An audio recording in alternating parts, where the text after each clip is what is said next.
Hello everyone, welcome to my channel Biology Door. So in this video tutorial we will going to discuss about body fluids and circulation. Class 11 का chapter है ये biology का. Okay. So in this chapter we will going to discuss about blood, types of like various WBCs, the white blood cells, okay, and about RBCs, what is like red blood cells and hemoglobin के बारे में पढ़ेंगे हम. And moreover हम next videos में आगे circulatory system of our human being भी पढ़ेंगे. ठीक है, बहुत सारी चीज़ें हैं हमारे पास. Let's start with like the introduction of this chapter and basically in this video we will going to discuss about the blood. Okay, so what is blood? So the blood is a special connective tissue consisting of a fluid matrix, plasma and formed elements.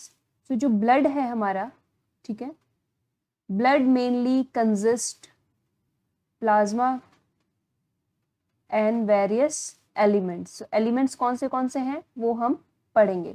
Like coagulating factor present होते हैं, fibrinogen, ठीक है, fibrinogen type के कुछ coagulating factors भी यहाँ पर blood में हमारे प्रेजेंट होते हैं. सो ब्लड के बारे में तो आपको पता होगा. What is blood? It is a red colour. Red colour क्यों होता है ये? Because of haemoglobin. हीमोग्लोबिन, ठीक है. So blood is a special connective tissue. Connective tissue इसलिए कहा गया है इसको because it connects the tissues. ठीक है, ये ब्लड जो है ये क्या करता है? टिश्यूज को कनेक्ट करके रखता है. ठीक है, जिसमें हमारे पास मैट्रिक्स प्रेजेंट होती है, plasma and various elements. Okay, so what is plasma? Plasma is a straw coloured viscous fluid consisting nearly 55% of the blood. Plasma क्या है? प्लाज्मा में मैक्सिमम टू मैक्सिमम नियरली 55% जो है वो ब्लड प्रेजेंट होता है. अपार्ट फ्रॉम दिस वो एक विस्कस फ्लूइड है जो कि स्ट्रॉ कलर्ड होता है. ठीक है, and 90 to 92% of plasma is water and proteins. ठीक है, सो अप्रोक्सीमेटली 90 to 92% प्लाज्मा में जो है वो वाटर या फिर प्रोटीन्स प्रेजेंट होती हैं. ठीक है, और प्रोटीन्स कौन सी प्रोटीन्स, मेजर प्रोटीन्स प्रेजेंट होती है? Fibrinogen, globulins and albumins are the major proteins. ठीक है, तो अगर आपसे एक क्वेश्चन पूछा जाए कि प्लाज्मा में कौन से प्रोटीन्स प्रेजेंट होते हैं तो आप लिख सकते हैं fibrinogen, then globulin and albumins. Okay, अब इसमें जो ये प्रोटीन है फिब्रिनोजेंस, ये क्या करते हैं? They are required for the coagulation of blood. See, fibrinogens are needed for clotting or coagulation of blood. Coagulation of blood का मतलब क्या होता है और clotting का मतलब क्या होता है हम बताते हैं. Let's suppose अगर आपको कहीं स्किन में या कहीं पर भी चोट लग गई हो, ठीक है, अब यहाँ पे हमें वुंड हो गया, मतलब चोट लग गई. चोट लगने के बाद ब्लड जो है वो कंटिन्यूअसली जो है फ्लो हो रहा है. ठीक है, कंटिन्यूअसली ब्लड फ्लो हो रहा है. अब थोड़ी देर के बाद क्या हो जाता है? ब्लड अपने आप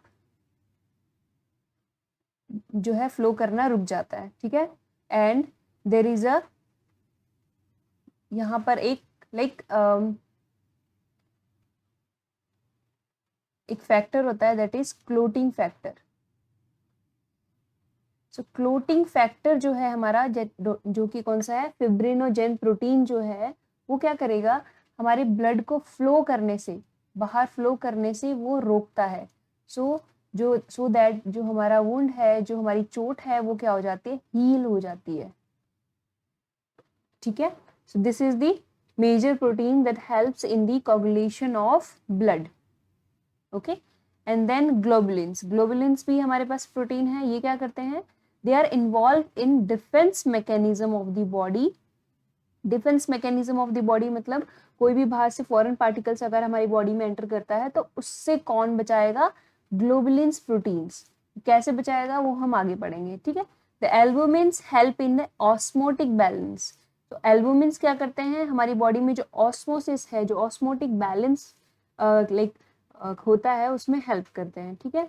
सो plasma also contain small amount of minerals like, और प्लाज्मा में कुछ स्मॉल अमाउंट ऑफ मिनरल्स भी प्रेजेंट होते हैं, जैसे कि sodium, calcium, magnesium, bicarbonate, calcium etcetera, ठीक है। So these are some minerals that are present in plasma also.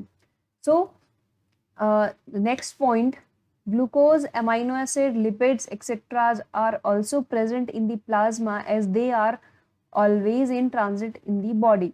तो ये जो ग्लूकोज है, अमाइनो एसिड एंड लिपिड्स, ये भी प्रेजेंट होते हैं प्लाज्मा में, ठीक है। So the factors for coagulation और clotting of blood are also present in plasma in an inactive form. अब ये जो हमारे पास फैक्टर्स हैं, कौन से, जो कोगुलेशन फैक्टर हैं, जैसे हमने बताया था फिब्रिनोजेन प्रोटीन है, ठीक है।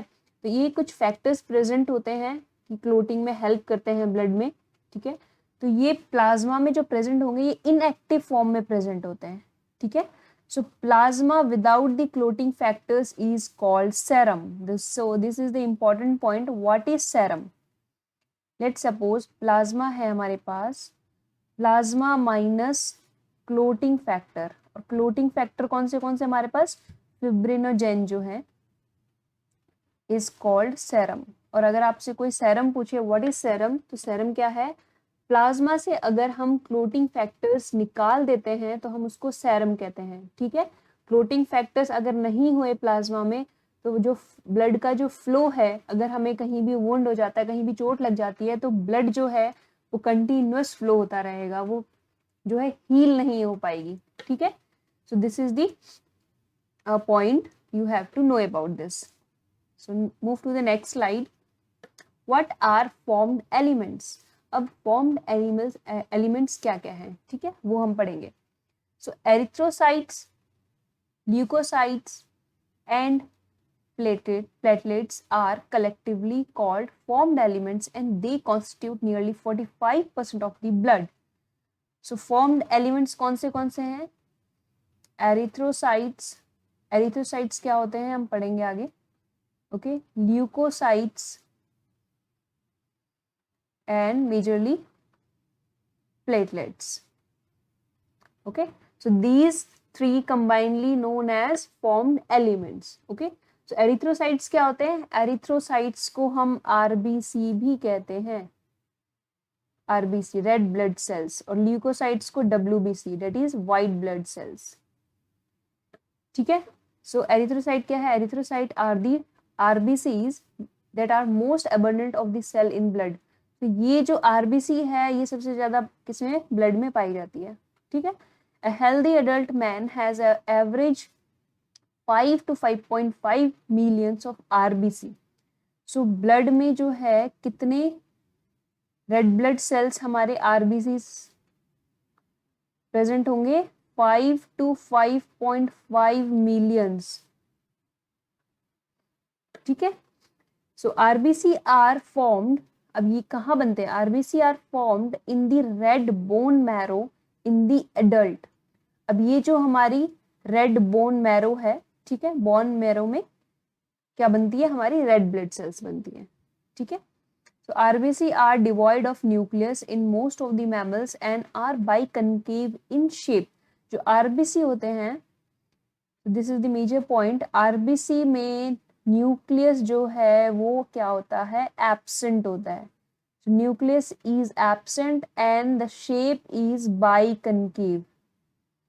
ठीक है, न्यूक्लियस एब्सेंट होगा और शेप क्या होता है आरबीसी का, होता है biconcave. Okay, and they have red colored iron containing complex protein known as hemoglobin. So hemoglobin क्या है, red colored iron containing.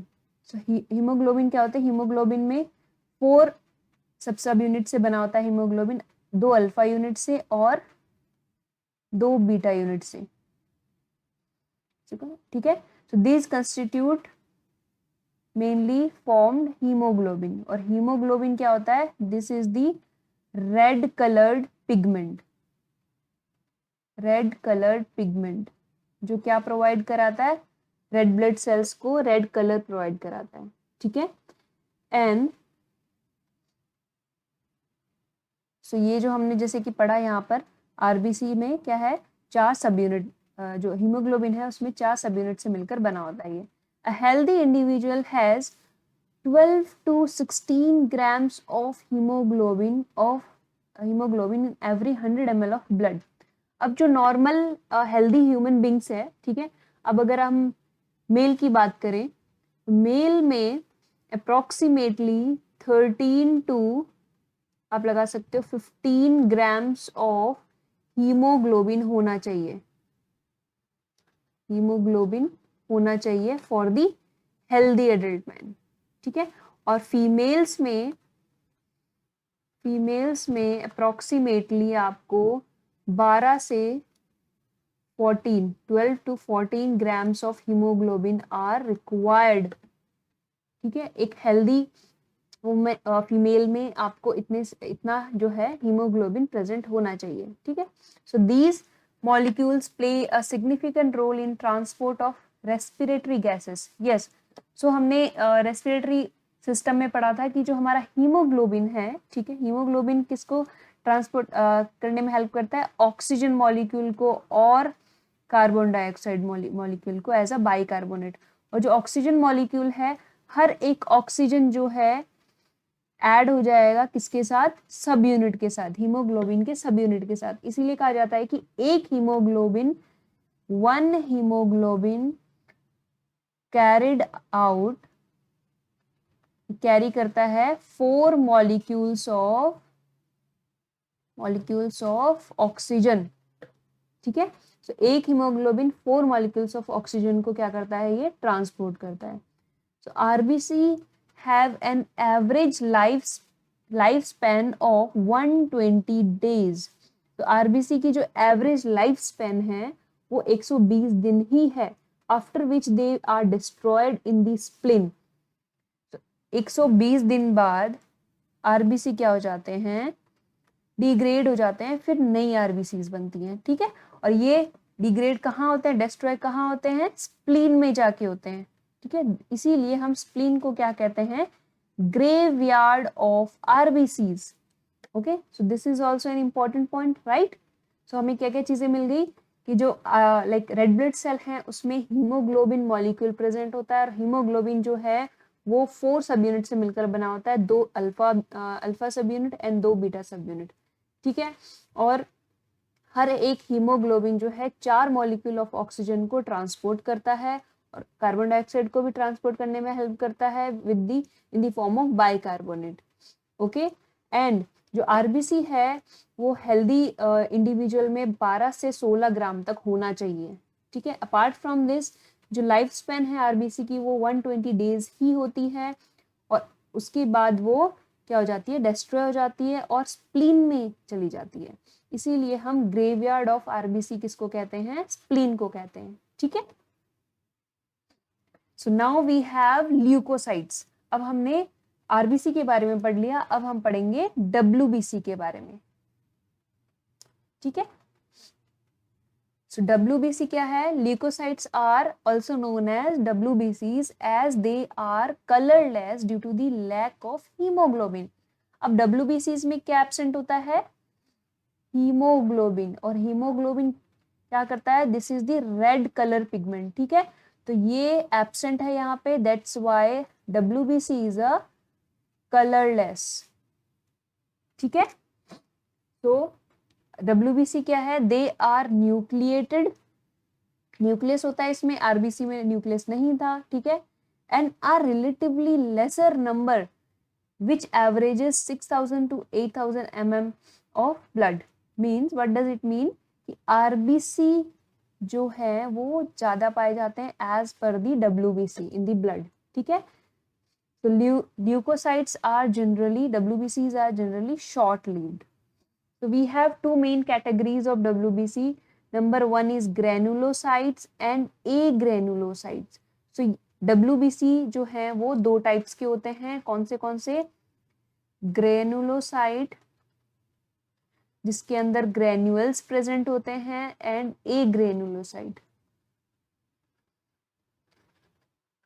जिसके अंदर ग्रेन्यूल्स एब्सेंट होते हैं, ठीक है। सो next point is neutrophils, eosinophils, basophils are different types of granulocyte while lymphocyte and monocyte are agranulocyte. See, यहाँ पर कुछ डायग्राम है, देखो मोनोसाइट है हमारे पास और लिम्फोसाइट है। तो मोनोसाइट और लिम्फोसाइट अगर हम देखते हैं इन दोनों को, so they are considered as a agranulocyte. agranulocyte मतलब ग्रेनुअल्स आर एब्सेंट, ठीक है। और eosinophil, basophil plus neutrophils they are what, granulocyte. तो यहाँ पे आपको दिख रहा होगा these are some granules are present, ठीक है, इनमें ग्रेनुअल्स प्रेजेंट होते हैं। तो आपको डिफरेंशिएट पता चल गया ए ग्रेनुलोसाइट में क्या कौन सी सेल्स आ रही है हमारी और ग्रेनुलोसाइट्स में कौन सी सेल्स आ रही हैं, ठीक है। तो इनमें से न्यूट्रोफिल जो है are the most abundant cell, ये सबसे ज्यादा पाई जाती है न्यूट्रोफिल्स, ठीक है। 60 to 65% of the total WBCs, मतलब टोटल WBC में 60 से 65% जो है वो न्यूट्रोफिल पाई जाएगी। एंड बेसोफिल जो है, this one is the basophil, ठीक है, ये सबसे ज्यादा पाई जाएगी, हम इसको ऐसे कह सकते हैं। और ये थोड़ी सी पाई जाएगी, मतलब 0.5 to 1% ही पाई जाती है, ठीक है। सो न्यूट्रोफिल एंड मोनोसाइट, जो न्यूट्रोफिल है हमारे पास और मोनोसाइट जो है ये क्या है, फैगोसाइटिक सेल्स हैं। फैगोसाइटिक सेल्स जो कोई भी जो फॉरेन पार्टिकल्स है, जो भी अनवांटेड पार्टिकल है उसको एनगल्फ करके उसको खा जाती है, ठीक है। So they are the phagocytic cell which destroy foreign organism entering into the body. जो भी फॉरेन पार्टिकल हमारी बॉडी के अंदर आता है उसको क्या कर लेती है, एनगल्फ करके उसको डिस्ट्रॉय कर देती है, इसीलिए हम इनको फैगोसाइटिक सेल कहते हैं, ठीक है। और बेसोफिल जो है ये क्या करता है, हिस्टामिन सीक्रेट करता है। हिस्टामिन हो गया, सेरोटोनिन हो गया, हेपारिन हो गया। सो बेसोफिल क्या करती है बेसिकली, ये इसोनोफिल और बेसोफिल इज बेसिकली जब एलर्जी होती है, ठीक है, एलर्जी में दी सेल्स आर रिक्वायर्ड, ठीक है। So they secrete what, histamine, okay. So these are some functions of these cells, ठीक है। सो हमने आरबीसी के बारे में पढ़ लिया, डब्ल्यूबीसी के बारे में पढ़ लिया। Now we have eosinophils also. So हमने यहाँ पे इओसिनोफिल्स के बारे में, बेसोफिल्स के बारे में पढ़ा है, अब हम पढ़ेंगे इओसिनोफिल्स के बारे में, ठीक है। So what do you mean by eosinophil? Eosinophil basically 2 से 3% प्रेजेंट होता है and resist infection and are also associated with allergic reaction. Whenever there is a allergic reaction ना, अगर कहीं भी allergic reaction होती है या फिर आप कह सकते हो hypersensitivity, ठीक है। सो वहां पे कौन सी सेल्स जो है रिएक्ट करती है, इओसिनोफिल्स, ठीक है। सो लिम्फोसाइट्स जो हैं, बेसिकली लिम्फोसाइट्स जो हमने पढ़े थे, लिम्फोसाइट्स 20 से 25% प्रेजेंट होते हैं and lymphocytes are of 2 types. So lymphocytes are of 2 types, B cell and T cell, ठीक है। और बी सेल इसको क्यों कहा गया है, बिकॉज इसकी जो ओरिजिन है और मैच्योरेशन है वो बोन मैरो से होती है। और टी सेल इसलिए कहा गया है इसको, लिम्फोसाइट को, बिकॉज इसकी ओरिजिन तो बोन मैरो से हुई है but maturation is done in thymus, ठीक है। So B and T are responsible for the immune response of the body. whenever there is a immune response in our body, immune response का मतलब समझ में आ रहा है आपको, कोई भी फॉरेन एंटीजन अगर हमारी बॉडी के अंदर आता है तो हमारी सेल्स जो हैं, कौन सी सेल्स एक्टिव हो जाती हैं, बी सेल्स एक्टिव हो जाती है और टी सेल्स एक्टिव हो जाती हैं and they produce some antibodies against that antigen, okay. Then we have platelets also called thrombocytes. अब हमारे पास प्लेटलेट्स भी थी, राइट। हमने पढ़ा था ब्लड में कौन सी सेल थी, RBC, WBC and platelets. So platelets क्या है, उसको हम थ्रोम्बोसाइट्स भी कहते हैं, are cell fragment produced from megakaryocytes, special cells in the bone marrow. Platelets can release a variety of substance, most of which are involved in the coagulation. So platelets जो है वो बहुत सारी सब्सटेंस जो है रिलीज करती है, but उनमें से जो मेजर है वो किस में हेल्प करते हैं, क्लोटिंग में हेल्प करते हैं, ठीक है, ब्लड की.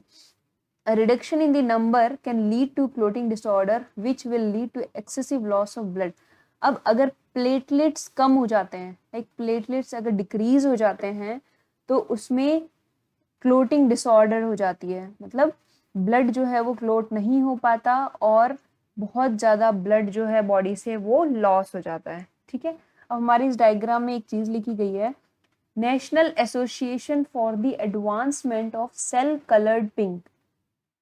So NAACP are the major causes of eosinophilia. Eosinophilia क्या होता है? N means neoplasia, that is lymphoma, Hodgkin's lymphoma एक disease है that is caused during the like dysfunction of eosinophils. A means allergy, asthma, then connective tissue disorder and parasite infection. So these are some disorders whenever eosinophils are defected. Okay, so these are some points regarding our cells. ठीक है, so basic हमारे पास ये points है, ठीक है. So if you like the video, do subscribe and like my channel so that you get all the videos regarding every topic of class 11 and 12 chapter and NEET exam. Okay, so thank you very much. Have a nice day.